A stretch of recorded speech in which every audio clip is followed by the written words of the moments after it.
चलिए, बहुत बहुत धन्यवाद आप सबको।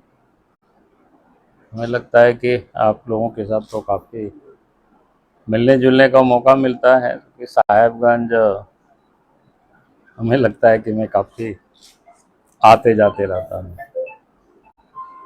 अभी आपको बताया कि विशेष प्रयोजन है कि और कल से संकल्प यात्रा प्रारंभ हुई है भोगनाडी, जहाँ सिद्धू कान्हू का जन्म स्थल। और ये कार्यक्रम आज से 17 तारीख से लेकर के 10 अक्टूबर तक बना हुआ है और पूरे प्रदेश के सभी 81 विधानसभा क्षेत्रों में जाएंगे।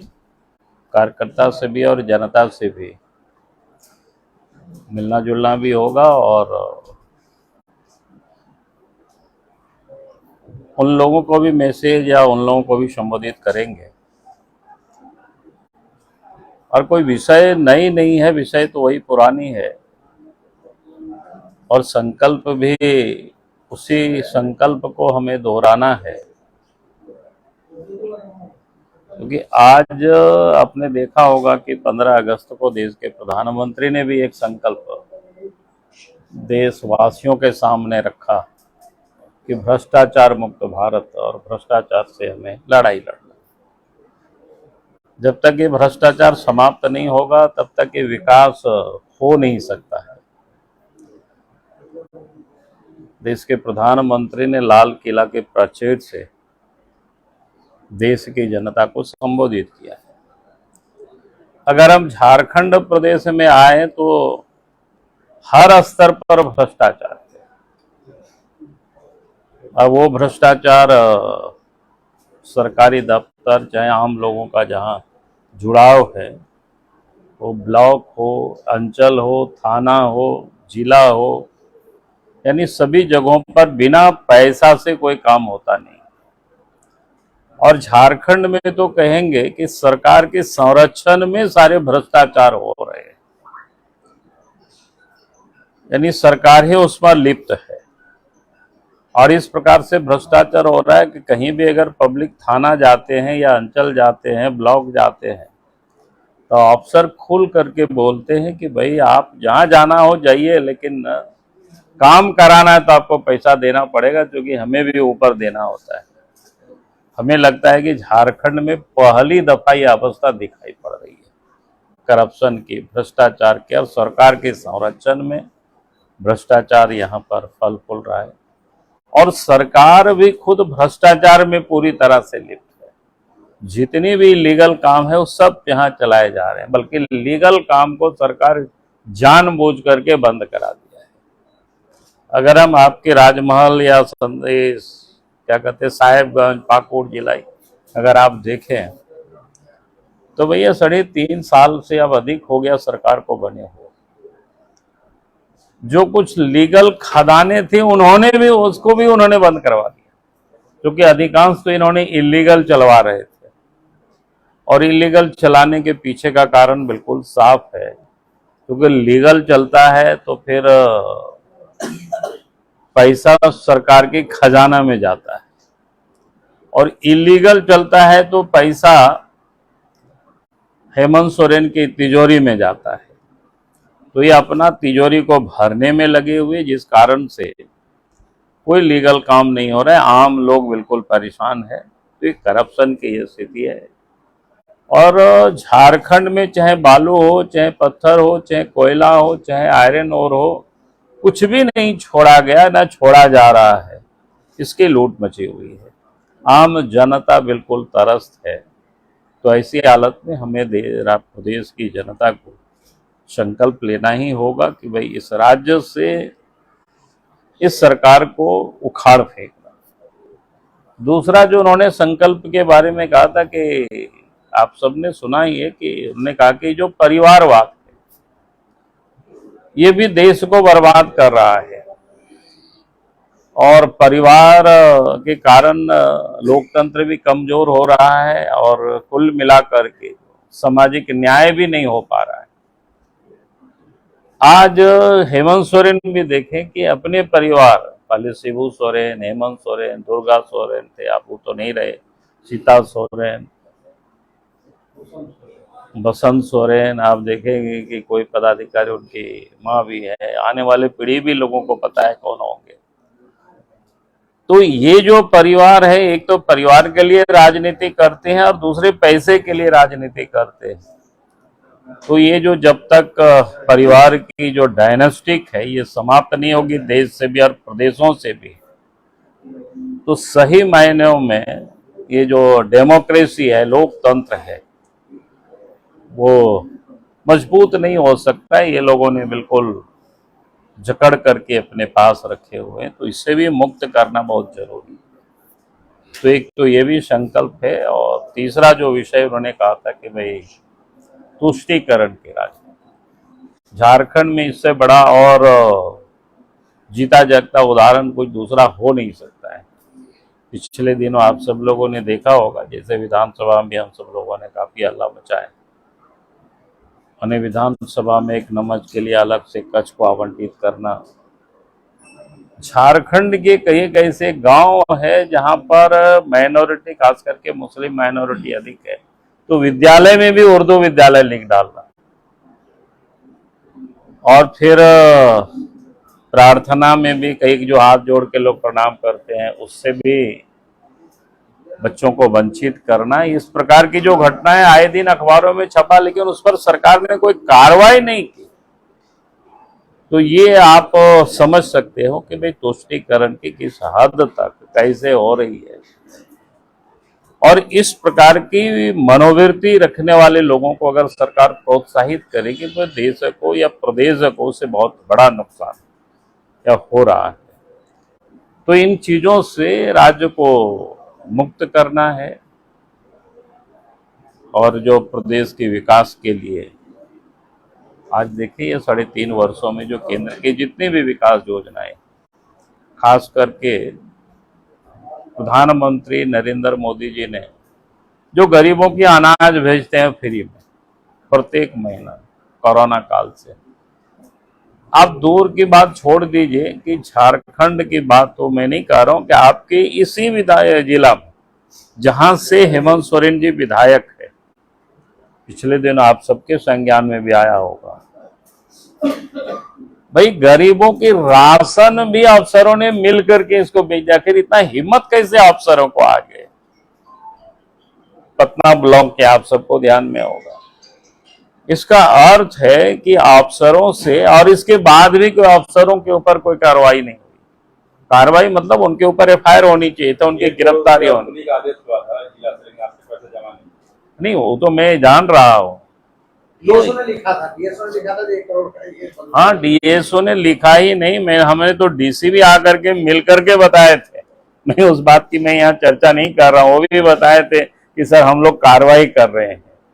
माने ये क्या कार्रवाई हो रही है? अगर उनके विधानसभा, जहां से मुख्यमंत्री हैं, उनके विधानसभा क्षेत्र में भी गरीबों का राशन अगर गरीबों के घरों तक नहीं पहुंच रही है, उनको दिला नहीं पा रहे हैं, तो पूरे प्रदेश की क्या हालत होगी, क्या स्थिति होगी, आप समझ सकते हो आसानी से। तो ये जो स्थिति है, फिर नल से जल पहुंचाने की जो योजना है ताकि स्वच्छ जल लोगों को मिल सके, वो भी इस राज्य में बिल्कुल फिस्ड है, कहीं कोई काम नहीं चल रहा है। तो ये पूरी तरह से मैंने 1-2 उदाहरण ही बताया। तो झारखंड सरकार को, हेमंत सोरेन की सरकार को इसकी कोई चिंता नहीं है गरीबों की या योजना की जनता तक पहुंचे। सिर्फ और सिर्फ वो उगाही में लगे हुए हैं, लूटने में लगे हुए हैं, चाहे खान खनीज हो, चाहे वो जमीन हो, ये किसी से छुपा। और मैं तो कहता हूं कि वे राज्य के मुख्यमंत्री ही जब खुद इलीगल करता हो, मैंने तो कई जगह कल भी दोनों सभा में मैंने लोगों से कहा कि भाई इन व्यक्ति ने, और आज की नहीं 2001 से इन्होंने फ्रॉडिज्म कर रहा है। 2001 में रांची में इन्होंने कुछ मुंडा परिवार से जमीन लिया, जबकि सीएनटी एक्ट में उसी थाना के आदमी होना चाहिए, लेकिन लिया तो लिया, लेकिन उसमें भी अब नाम बदल करके, ये समझ से बिल्कुल परे। अब हेमंत सोरेन हेमंत कुमार सोरेन बनते हैं, पिता शिबू सोरेन तो शिव सोरेन बनते हैं, भाई दुर्गा सोरेन अब तो नहीं रहे, दुर्गा प्रसाद सोरेन के नाम से जमीन लेते हैं, पिता फिर शिव सोरेन है, बसंत सोरेन बसंत कुमार सोरेन बनते हैं, पिता शिव सोरेन। तो कहने का अर्थ है, ये तो एक छोटा सा मैंने नमूना बताया, इस प्रकार की उन्होंने कितनी जमीनें ली है पूरे झारखंड प्रदेश में। अगर जांच होगी तो ये सारे कुछ खुल जाएगा, लेकिन जांच से डर रहे हैं, उपस्थित नहीं हो रहे हैं। अब आदिवासी का रोना रो रहे हैं।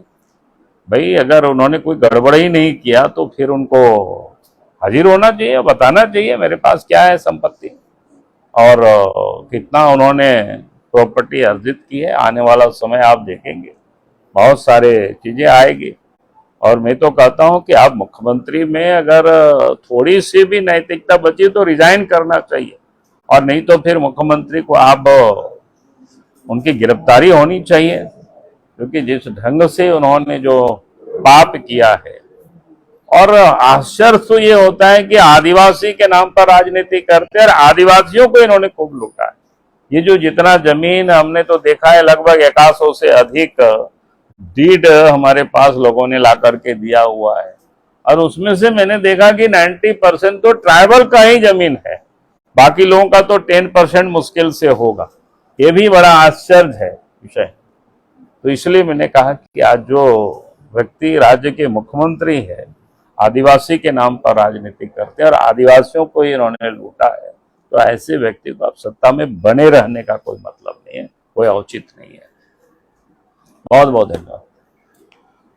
सर, आपने कहा कि भ्रष्टाचार में मौजूदा सरकार की संलिप्तता है, तो सारी जांच एजेंसियां केंद्र सरकार के हाथ में है, तो जांच कराकर कार्रवाई क्यों नहीं कर रही है? सरकार तो जांच हो रही है ना, जांच हो रही है। ईडी ने उनको, सरकार अपने कार्यकाल, अरे मैंने क्या करा, जांच हो रही है, ईडी ने उनको नोटिस किया है तो रोना रो रहा है।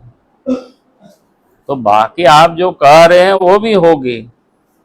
अगर कोई भी क्राइम करेगा, बहुत दिनों तक उसको किसी को नहीं छोड़ा गया है, चाहे कितनों भी बड़ा बड़ा हस्ती रहा है। अतीत को भी आप देख लीजिए, बिहार देख लीजिए, दक्षिण के राज्य भी देख लीजिए। नरसिंहा राव जब प्रधानमंत्री तो उस समय भी जितने लोग घोटाला और घपले में थे तो अंततोगत्वा जाना पड़ा। तो उसकी एक प्रोसीड्यूर होता है, एक प्रक्रिया होती है। तो ईमानदारी से जाए तो ठीक है, नहीं तो फिर पुलिस तो रस्सा पकड़ करके फिर अंदर करते ही है।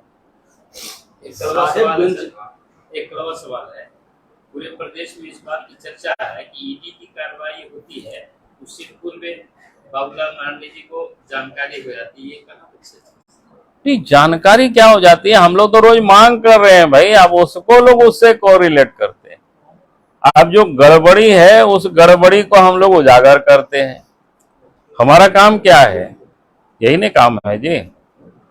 अगर कहीं कोई यहाँ घटना घटे, अगर हम नहीं बोले, विधायक जी आवाज नहीं उठाए, तो आप लोग बोलेंगे कि विधायक जी क्यों चुप है।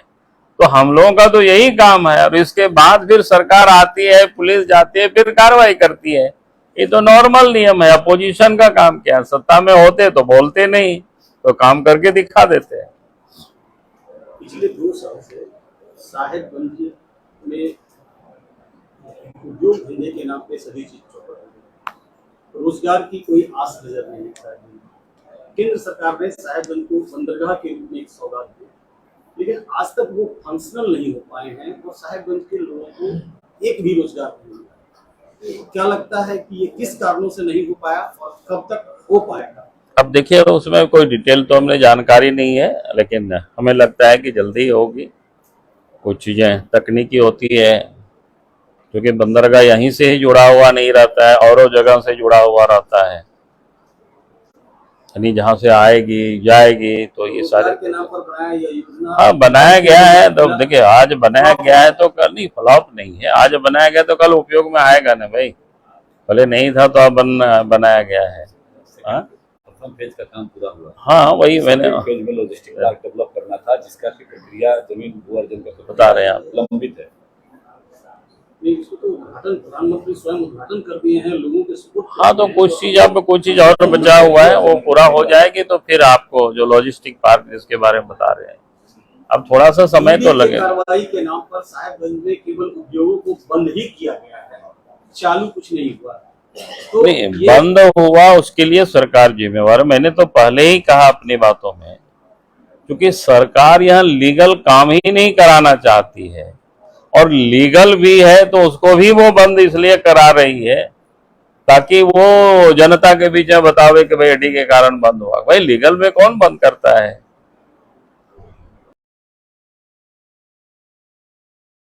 आप देख रहे हैं जनमन न्यूज 76।